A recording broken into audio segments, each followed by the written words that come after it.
And we're back, and the international break is finished. It's done. We don't have to think about it for a while. I don't know when the next one is. They seem to come along every 10 minutes. But Liverpool versus Chelsea is on the horizon.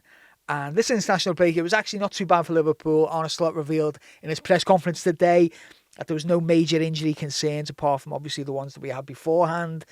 Maybe a few little fitness issues there, which as the squad's getting assessed today, he wasn't really keen on revealing too much. But it seems that there's not major to report, which is a bit of a relief when you consider that Alexis McAllister travelled to the Argentina team carrying a little bit of an injury, and that wasn't too great. I'm sure Slot wasn't happy about that. Seems to have come back relatively unscathed, having played part of a match for Argentina. So moving ahead to the starting lineup against Chelsea, I don't think it'd be any surprise there when Keller plays between the sticks. They played a couple of times for Ireland, which I think is really good, because as a number 2, it's not often that they get to come in and play with a little bit of rhythm. A lot of the time they're playing coming in cold. Having a couple of games there for Ireland, I think will be beneficial to Kelleher, because I think it's a big game. It's a big period, big couple of weeks, big month or so for Kelleher there. But yeah, he's the best number 2 in the business, so I don't think there's many concerns about him playing for Liverpool. Andy Robbo, obviously going to be at left back there. There's a potential little fitness issue there for Kostas Tsimikas. Didn't play against England for Greece. So probably Joe Gomez will be on red alert there. Maybe he'll get some game time in the coming weeks there. Maybe he'll get some game time against Chelsea there. But I think it'll be nailed on for Andy Robbo to start. Virgil van Dijk will obviously captain the team. Van Dijk had an interesting international break there. Got 2 yellow cards against Hungary. So, got sent off and eligible for the next game. And Netherlands sent him home, which is good. Told him to put his size 12s up, go and watch a bit of Emmerdale or whatever he gets up to. His mate next to him will be Ibrahim Konate. Played for France. I think he played maximum minutes for France. Briefly captained the side, Konate, which would be a proud moment for him, I'm sure. He'll start there. Another player who played plenty of football in the international break, but also seemed to have a good time, is Trent Alexander-Arnold. Played right back for England, played left back for England, scored a fantastic goal. And I think if you can play Trent, you play Trent, he'll play there. I don't think there's going to be any real alternative opinions about that back 5. And also about this player, Ryan Gravenberch. He'll come in there. He'll be a key player. I'll go through why he's going to be a key player in this game and the possible matchup he's going to get briefly after we've gone through the starting 11, but he'll play. Who'll play next to him? I think it'll Dom Szoboszlai will be playing in that advanced midfield role. So the big question in midfield, who is going to play as the kind of possible double pivot, even though I think Liverpool mainly play with a single at home. It's going to be, will it be Alexis McAllister? As I say, he went away from the Liverpool team with a bit of an injury. Didn't play in Argentina's first World Cup qualifier, but did play against Bolivia, I think it was. He started against Bolivia. Argentina won 6-0 against them, and that was in the early hours of Wednesday morning. So will it be a little bit much of an ask for McAllister to start? I think it's, if he can start, I think Arne Slot really wants him in the team, because if you're looking at a game which is going to be possibly decide on if Liverpool can control it the most, and I think it will be. Liverpool control the ball and control the game a lot less effectively when McAllister isn't playing. I thought we saw that in the last game there when he went off at half time. But I think it's going to be a little bit too much to ask of him. And I think the risk of him picking something up in that game and then being out for a considerable period will be too much. So I think Curtis Jones will get the start. Curtis Jones didn't play any minutes in the international break due to his partner giving birth to a child. And apart from obviously some late nights on the go for Curtis and some nappy changes and what have you, he should be football wise relatively fresh. I think he's going to be playing in there. Moving to the forward line, I think obviously the biggest no-brainer in football is that Mo Salah is going to be starting. Like Van Dijk, he only played one game for his international team, scored for Egypt, and then got sent home. So again, got told to rest up. He wasn't needed. Go and have a rest. So Salah's probably being at home, taking photos of his abs or whatever he does in his spare time. Hopefully, maybe he's been going over a few contracts and talking to his mad agent and seeing if we can get that sorted. But Mo Salah will be fit and ready to go. Loves to play against Chelsea. Secretly loves to score against Chelsea, even though he plays it down sometimes. My favourite Salah goal and moments is that screaming against Chelsea and the celebration, that yoga pose celebration. So hopefully we'll be seeing a little bit of that. Through the middle, it's going to be Diogo Jota. I think he played about 60 minutes across the 2 games for Portugal.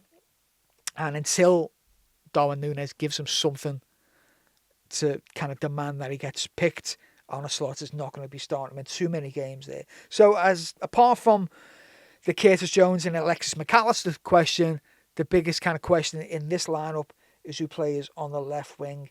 Now, the man who's in like outrageous form and certainly was for his international team is Luis Diaz. Scored in the 4-0 win for Colombia against Chile in a World Cup qualifier. Was really, really good by all accounts. I didn't see it, but he was really, really strong. Had a great game, in great form, Luis Diaz. But if you're looking at a position where there's 2 players fighting it out, and in this position, it's Luis Diaz and Cody Gakpo, of course. I think you're looking for the tiniest reasons, the smartest margins to put a player in ahead of the other one or to leave a player out. And in this position, I think Cody Gakpo gets the start. But these like long haul flights back have got to do something to players' muscles. They've got to make them more susceptible to injury. So I think when you're looking at that and you're looking at the amount of games Liverpool have got coming up and the amount of big games that we're playing the Champions League on Wednesday, we play Arsenal next Sunday, I don't think there's any reason why you've got to stick Diaz in there. I think you put Gakpo in there, who's also in great form, played really well for the Netherlands. I think he scored. I think if you're looking at, again, like I said before, looking at a game where you want Liverpool to be controlling the ball, that's what Gakpo does. He's more inclined to be a controller than whereas Diaz is maybe possibly something a little bit wilder. I think Gakpo starts.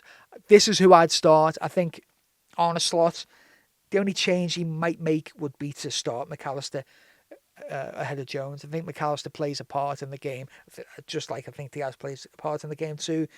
So the question is, does McAllister start and then you bring Jones in on after 60, or does Jones start and do you bring McAllister in later on? That is the only question mark there. But for me personally, I think you play it safe for an intense game. With it's going to be physical through the middle there. The likes of Fernandes and Caicedo will be looking and probably targeting McAllister if he's on there. So I think you put Curtis Jones in there. That's who I'd start. Who would you start? Well, leave your comments there below there. Let me know what you think, whether you've got a different vision of how Liverpool could play. I don't think there's many options there for Liverpool. I think most of them pick themselves, but there's a few little question marks in the squad, in the team, which you could go in different directions there. If you've got a different idea, let me know. So, as far as what happens on the pitch and some of the lineups there, some of the matchups there, I think that the key player, like he's been for most of the season, most of the games he's played there, is Ryan Gravenberch. You know, a player who'll drop deep, get on the ball, look to instigate attacks. The question for Chelsea is, what do you do about it?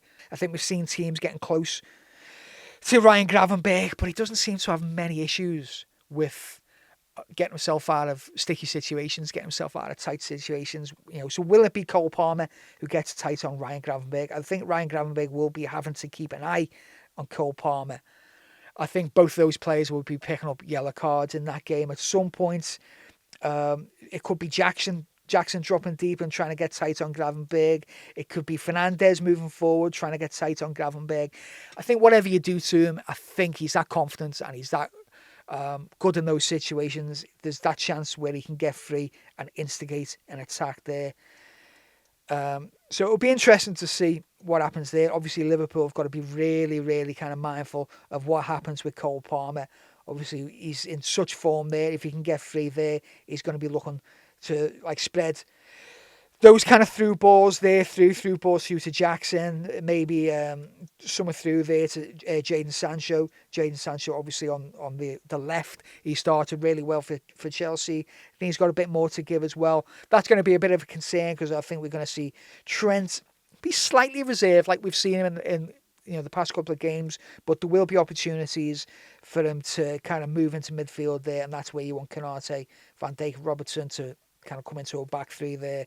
And Konate is in such great form. You cannot trust him there, possibly to take care of Jadon Sancho. Also, if Trent is out there, a lot gets made of his defensive weaknesses, which I think is overplayed there. But certainly a weakness to his game is when inverted wingers try and go across him there. So that's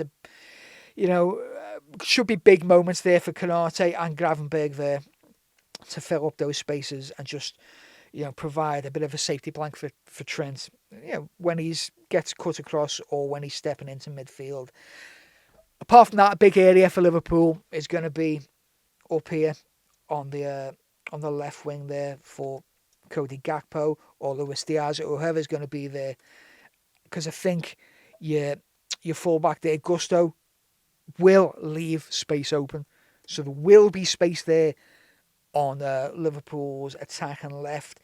Big movements is going to be obviously Trent with those crossfield balls, also Van Dijk crossfield balls to Salah whenever there's space. We know that Chelsea will like to get forward. Can Liverpool take advantage of it? I think they can. I think they'll keep their cool. They will. We'll see the two different personalities of the teams and managers.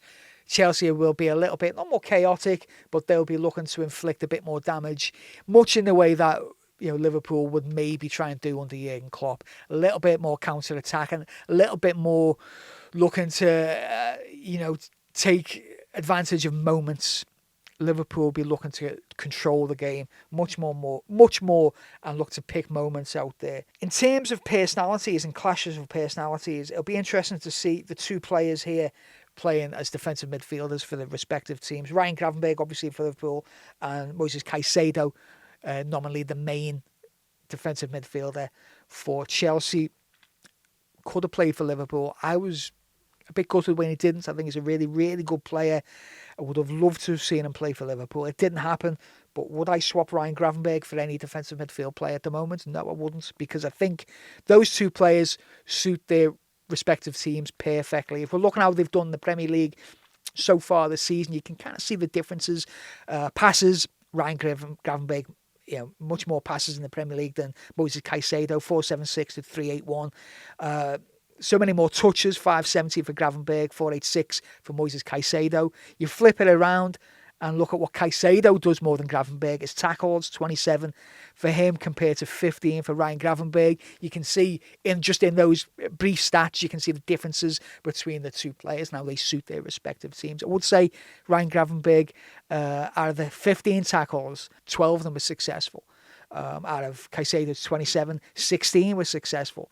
So it's all a little bit wilder for Chelsea and Caicedo. It's a bit more controlled, a bit more measured for Liverpool and Ryan Gravenberch. I think, again, key is Ryan Gravenberch, what he can do offensively in starting Liverpool attacks, what he can do defensively in trying to quell Cole Palmer. I think is Liverpool's, he's Chelsea's best player, most effective player, probably the most in-form attacking player in the Premier League. I know, Haaland scores more goals, but in terms of affecting an all-round game and just being, an incredible talent, I think Cole Palmer has to be respected. I think Liverpool will and should win. They should beat Chelsea. They're a better team, man for man. I think Arne Slot is going to enjoy playing against this kind of player, this kind of manager, this kind of team. This isn't a team who's going to really sit back and, try and slow Liverpool down and sit in a low block. I don't think Chelsea have really got that in their locker with these players. I think they're going to have to come out and be aggressive and try and beat Liverpool in more of a head-to-head duel. And if they do that, Liverpool will pick them off. I can see Chelsea scoring, but I think Liverpool have got goals in them. When it comes to a score prediction, I'm going to say Liverpool are going to win by 3-1. Cole Palmer will probably score. Maybe Jackson will score. Palmer will be involved somewhere there. I'd be surprised if Mo Salah doesn't score a goal or isn't heavily involved in a couple of Liverpool goals. But that will be my prediction. Liverpool 3, Chelsea 1. That's what I would say anyway. Have you got a different point of view? Have you got a different scoreline? Got something different to say? Well, let me know in the comments. Appreciate all the feedback. And yeah, it's another massive game for the Reds, and it's another massive week for the Reds. So sit back and enjoy it, and forget about international football for another few weeks, another few months, whenever it is. Who cares? Up the Reds. I'll speak to you in a bit.